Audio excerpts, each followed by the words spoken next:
Good afternoon, Year 6. How are you all? You all hope you all are fine and good. So, welcome once again to Best Montessori Distance Learning e-portal and welcome to your English class. Today, we are going to start a new poem, and the name of the poem is The School Boy. This is a very nice and you can say romantic poem. Why it is called romantic poem? Because here the poet is describing the poet is falling in love with the beauty of nature. The poet is describing about the beauty of nature also in this poem. So who is the poet of this poem? William Blake. This poem is written by William Blake from 1757 to 1827. So this is very old poem. So let us start with the poem. It is a universal truth. Children walk to school in the morning, they run home after school. So, what the poet is trying to say that in the morning, when children are supposed to go to school, they simply walk, means they are not having so much of enthusiasm in them. But when they have to go home, they are running, means they are full of energy, they are full of enthusiasm that they are running out from the school, they are going towards their home. As a schoolboy, William Blake amused himself by writing poems.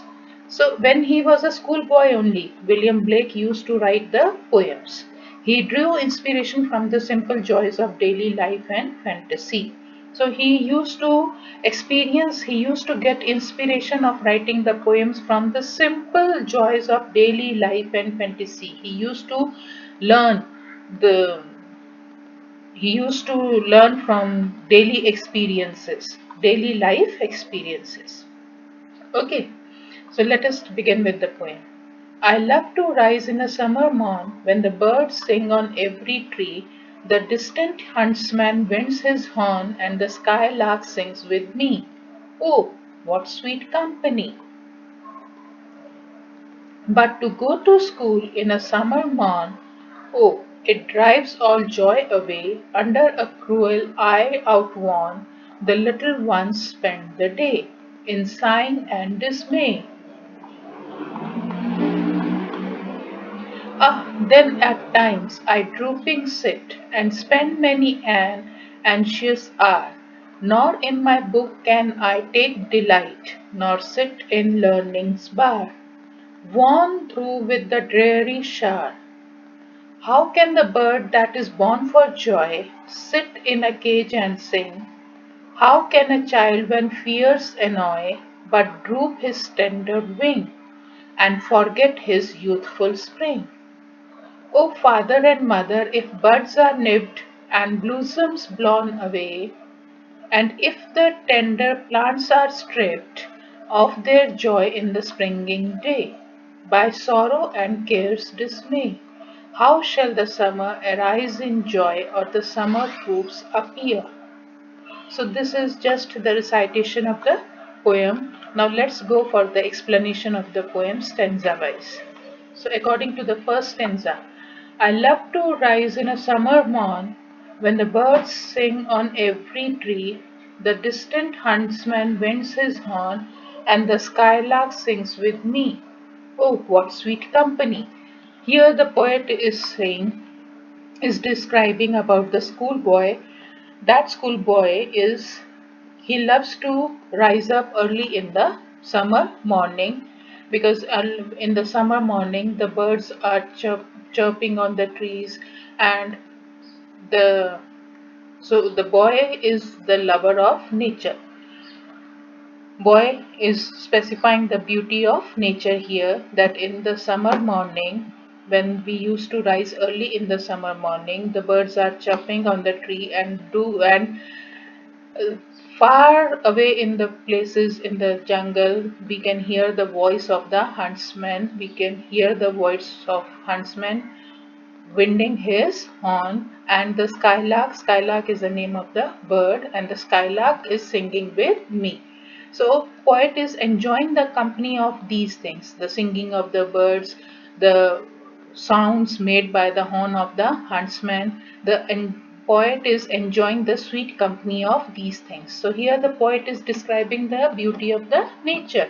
That summer morning, they are so beautiful, and the poet loves to rise up in the summer morning because he enjoys the company of all these things. Which things? The chirping of the birds, singing of the birds, and the sounds made by the horns of the huntsman. Okay. But to go to school in a summer morn, oh, it drives all joy away. Under a cruel eye outworn, the little ones spend the day in sighing and dismay. Dismay means disappointment. So, but in the second stanza, the poet is saying that he loves to rise early in the summer morning, but to go to school in the summer morning, all this joy it goes away. If the child has to go to school in the summer morning, then all the joy which he was experiencing in the first stanza, which joy he was experiencing, the singing of the birds, the sounds made by the horns of the huntsman, he was enjoying all this. But when he has to go to school in the summer morning, he says that all these joys are gone, and he has to spend the whole day under a cruel eye outward. So he is saying that he has to spend the whole day in the school under the observation of the teachers. Means he has to spend the whole day following the rules and regulations of the school. He has to he has to be under the observation of the teachers, which provides him a disappointment. He is not happy with this. He has to spend the whole day in disappointment, in sadness and disappointment. Then third paragraph. Ah, then at times I drooping sit and spend many an anxious hour, nor in my book can I take delight, nor sit in learning's bar, worn through with the dreary shower.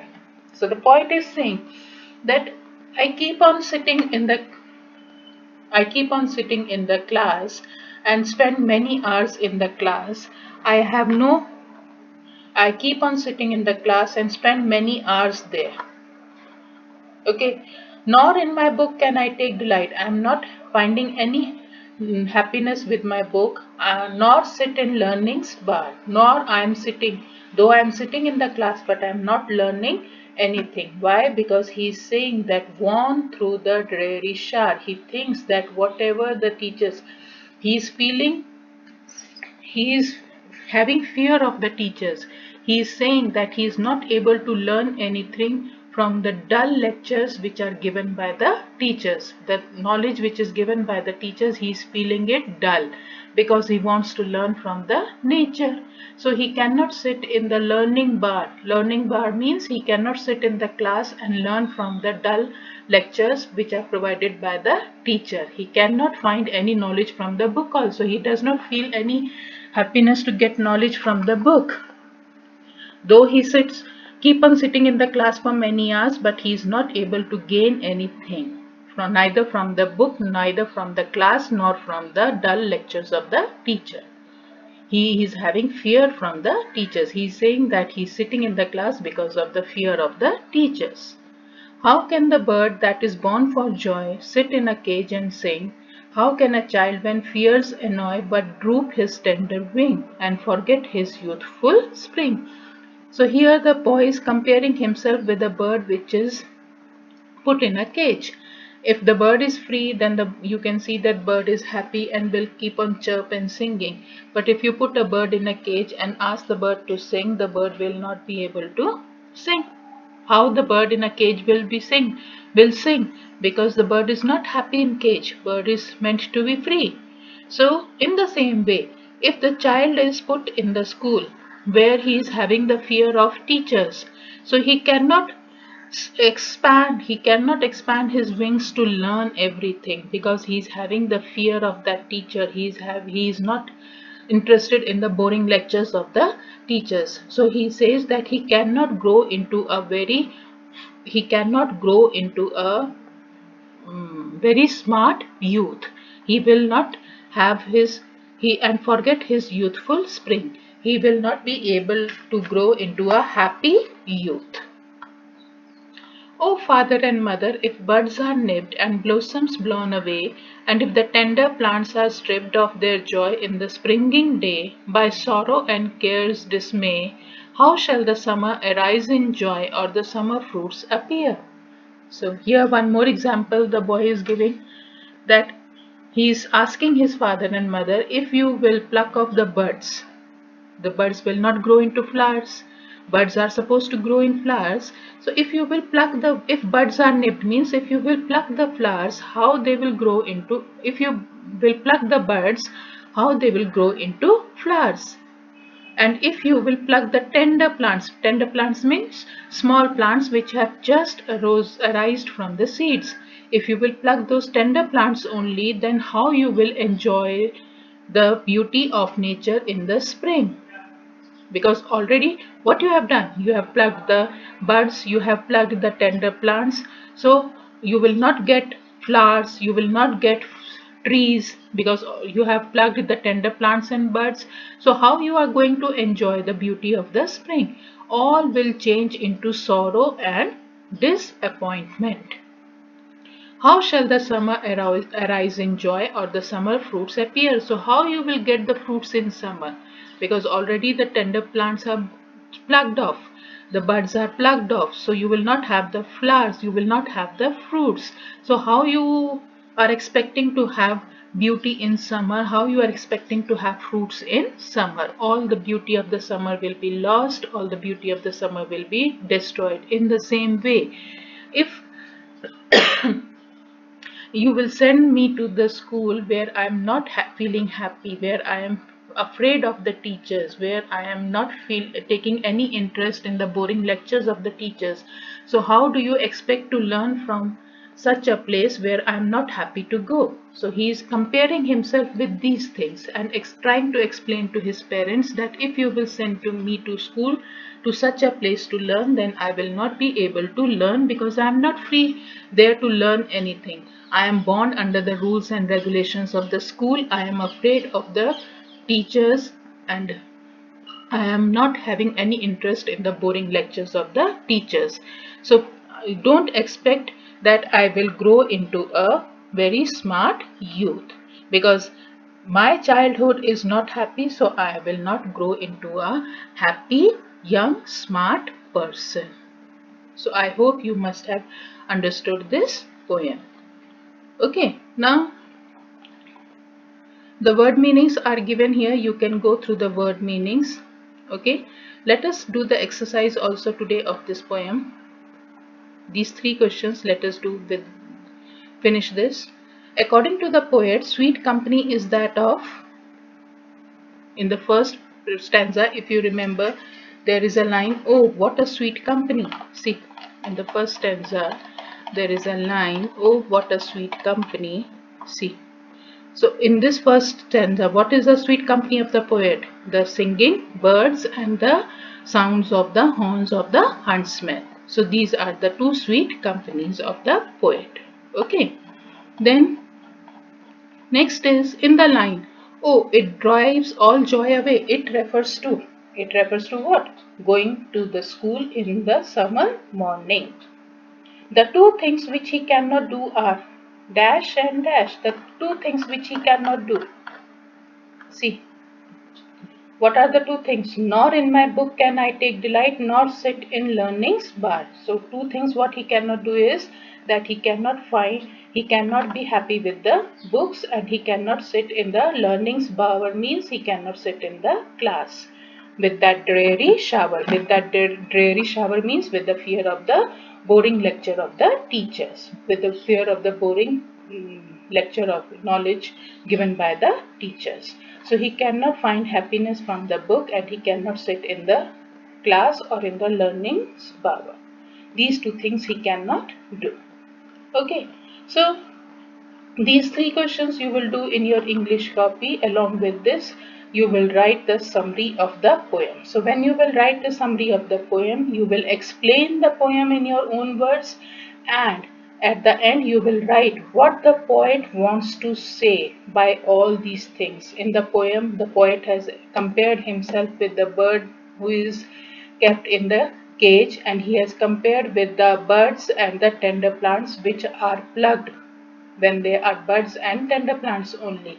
So you will explain all these things which I have explained just now, and after that you will write what the poet wants to say through these things.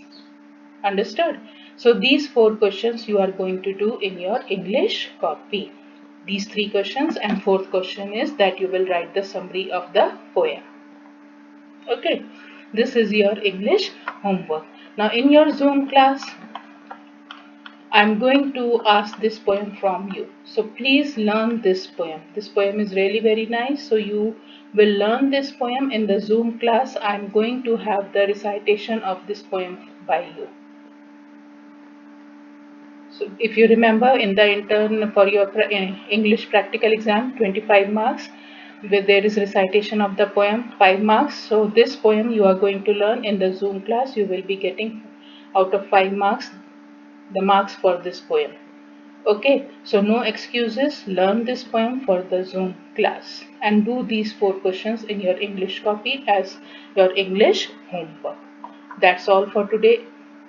English class. See you soon, very soon in the next English class. And thank you for learning on Best Montessori Distance Learning e-portal. Thank you, class.